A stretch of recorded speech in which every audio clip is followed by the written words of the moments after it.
The drought across the country is taking a massive toll on farmers. Help is on the way from the U.S. government, but the question is it going to get there soon enough? We spoke to the lead climatologist in the state of Iowa. That's the #1 corn producer in the United States. That climatologist told us that in July, it went down as the 5th driest month in Iowa in 140 years, the 4th warmest month in that state in 140 years. As we've mentioned, corn is the #1 crop in Iowa. It is the #1 corn producer in the United States.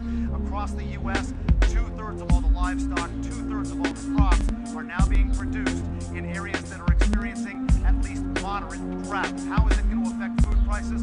Well, corn is key to so many packaged and processed foods. Experts tell us that that takes about a year to play out in the grocery store to really kind of have its effect on your wallet and your buying power at the grocery store. But right now, the USDA estimates that food prices overall in this country, as a result of this drought, will surge by as much as 4.5% next year. So get ready to feel it in your wallet at the grocery store next year. Help is on the way from the U.S. government.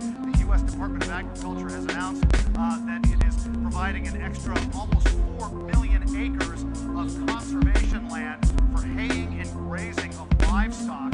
This is land that they normally would want to conserve, but right now the situation is so dire that they're going to let livestock graze on almost 4 million extra acres of conservation land. That's one phase of help. Another phase is that the USDA has announced that insurance companies have agreed to extend kind of a grace period, about a 30-day grace period for farmers to pay their insurance premiums, doing every little bit they can to try to help farmers get through this financially. A 30-day grace period from crop insurance companies to farmers to pay their premiums. Maybe that'll help a little bit, but the way the drought's playing out now across the United States, farmers and others in the Corn Belt are going to need all the help they can get. Brian Todd, CNN, Washington. I think we're at the point, if this drought is as big as I think it is, I think we're going to be rationing corn and soybeans. I think it's that severe. Having owned this plot of land since 1979, Mike Whelan has seen his share of weather fluctuations. There were the droughts of the 80s and last year's water saturation, but this year's heat and lack of rain will be one for the record books. There's what some of them look like. Absolutely nothing. His 1,800-acre corn and soybean farm sits in the middle of what is now considered the worst drought in the United States since 1956.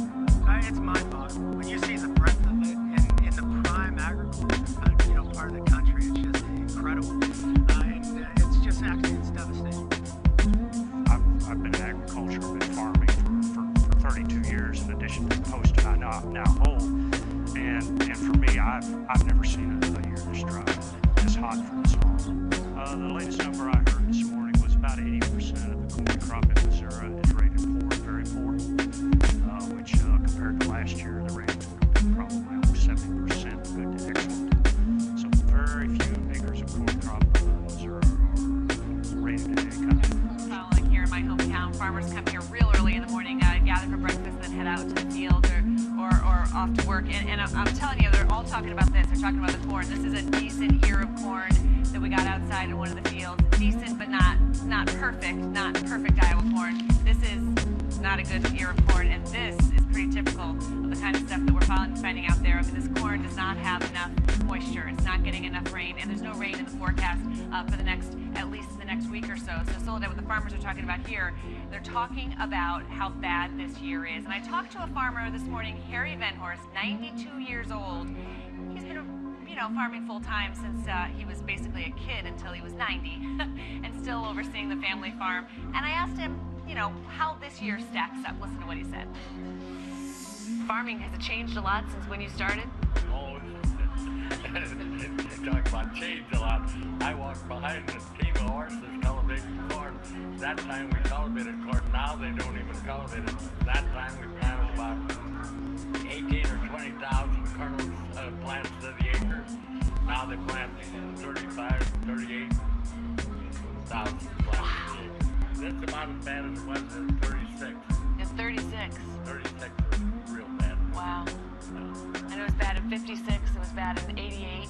There were some bad patches in 2005. Yeah, but they weren't as bad like it is this year. This year I think it's worse. It's weather situation on China's coast, with not one but two tropical cyclones battering the coast. Tropical storms Sala and Damri made landfall within hours of each other. As the strong winds and torrential rainfall continue, Chinese authorities are bracing for heavy flooding that is sure to come. Tropical storm Damri made landfall Thursday night in eastern China as a typhoon, packing 126-kilometer winds. Sala came ashore Friday morning further south after slamming ashore in Taiwan early Thursday with typhoon-strength winds. Almost 7,000 people had to evacuate in Taiwan, where some homes are underwater. Heavy rains left mud, devastation, and danger in their wake. This security camera footage shows a man being swallowed by a sinkhole. This happened in Taipei, Taiwan's capital. The heavy rain had made the ground unstable. Rescuers did manage to pull the man out, but he died from his injuries. In all, 5 people were killed, 15 injured, and 2 are missing, according to Taiwanese authorities. The storm moved away from the island Thursday night and onto the mainland. The same storm left 37 people dead in the Philippines, and now China is dealing with both Sala and Damri. The last time 2 powerful storms hit the country in such quick succession was 2006. Christy Stout, CNN. People are now feared dead after a tropical storm Washi swept through the southern Philippines on Friday. Funeral parlours are so full they're not accepting anyone, so the victims are being buried in mass graves. Whole villages were swept out to sea when the heavy rain, flash floods and mudslides. More than 88,000 people have now been displaced. A pitiless summer that began with a withering drought continues to pour misery on North Korea. Heavy rains that state media say have already killed nearly 90 people this month continued over Sunday and Monday. In the northwestern city of Anshu, the Chongchon River burst its banks, forcing thousands from their homes in what one official called the worst disaster in the city's history. Anju City was hit by flooding caused by heavy rainfall of more than 400 millimeters between Sunday and Monday. Thousands of hectares of rice paddies and fields were submerged, and homes of more than 1,000 families were completely damaged, along with railways, roads and riverbanks. But the problems aren't restricted to Anshu. Tens of thousands of people were reported homeless by the weekend, when state media also said nearly 5,000 hectares of cropland had been destroyed, with 25,000 hectares underwater. The International Committee of the Red Cross and Red Crescent, which works inside North Korea, says 6 provinces have been badly affected. At least some of the areas which were already affected by flooding last year. So in that sense, people's coping mechanisms are already weakened, and what we feel are the key needs are, of course, shelter, but also food security. The United Nations says 2/3 of North Korea's 24 million people face chronic food shortages and has already appealed for nearly $200 million in international aid. The United States had offered 240,000 tons of food aid in the so-called Leap Day agreement in February this year, an agreement which fell apart when North Korea went ahead with its failed rocket launch in April. Harry Fawcett, Al Jazeera.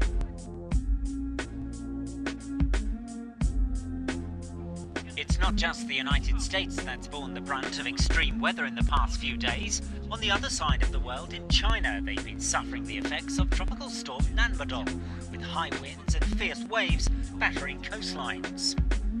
TV journalists, of course, love to get close to the action, and none more so than this intrepid reporter, who got just a little bit too close as the waves crashed down on top of her.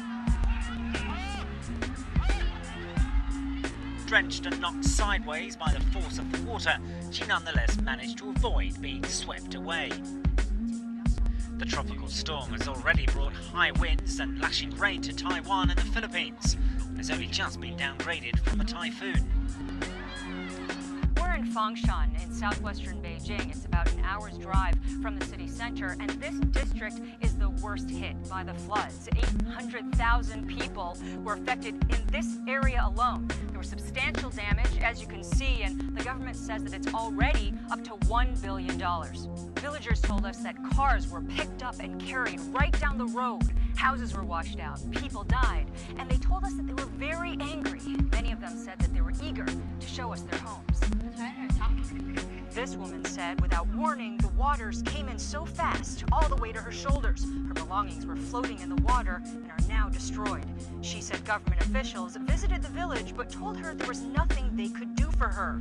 The officials told me if your house didn't collapse and no one died, then you're not a victim. So I asked them, are you even human?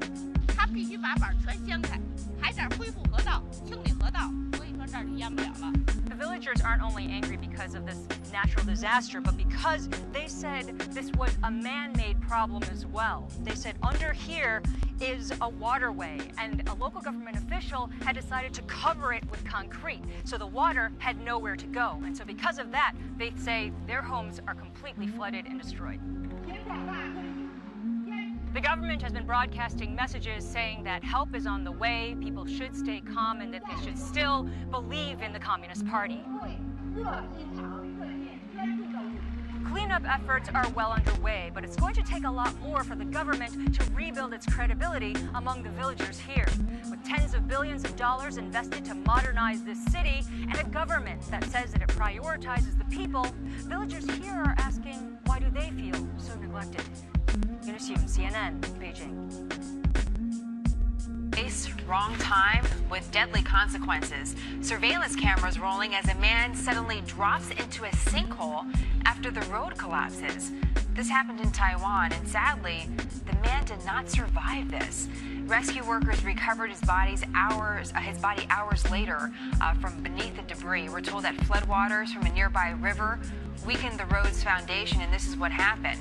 There's been a typhoon in the area, a slow-moving storm, in fact, that's blamed for the deaths of 23 people. Also, in another country, in the Philippines. So just a lot of bad weather, and again, some bad consequences.